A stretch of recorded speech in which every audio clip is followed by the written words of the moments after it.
सरगम studio Bodhgaya.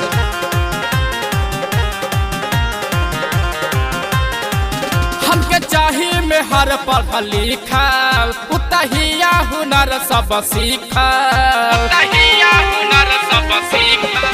हमके चाहिए में हर पढ़ल लिखल उतहिया हुनर सब सीखल। मम्मी पापा के बता देगे छोरी से शादी करा देगे।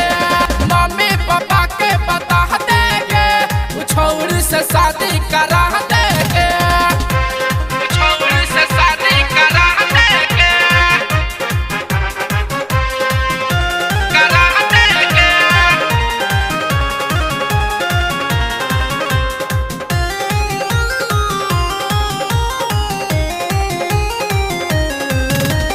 कोमल बदन यहाँ मीठी है बोलिया लंबी लंबी है ओका केसिया।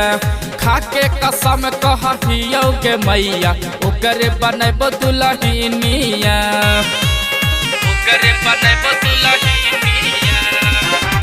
कोमल बदन यहाँ मीठी है बोलिया लंबी लंबी है ओका केसिया। खाके कसम कहियो के मैया ओकरे बनैब दुल्हनिया। बात सोचल मन से हटा देगे छौरी से शादी करा देगे। बात सोचल मन से हटा देगे छौरी से शादी करा देगे। छौरी से शादी करा देगे। शादी करा देगे।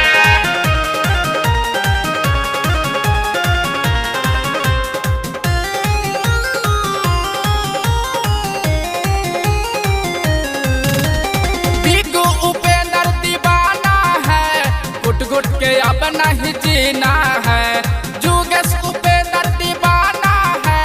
घुट घुट के अब नहीं जीना है। घुट घुट के अब नहीं जीना है। बिगू उपेंद्र दीवाना है। घुट घुट के अब नहीं जीना है। जुगेश उपेंद्र दीवाना है। अब नहीं घुट घुट के जीना है। मोर मनवा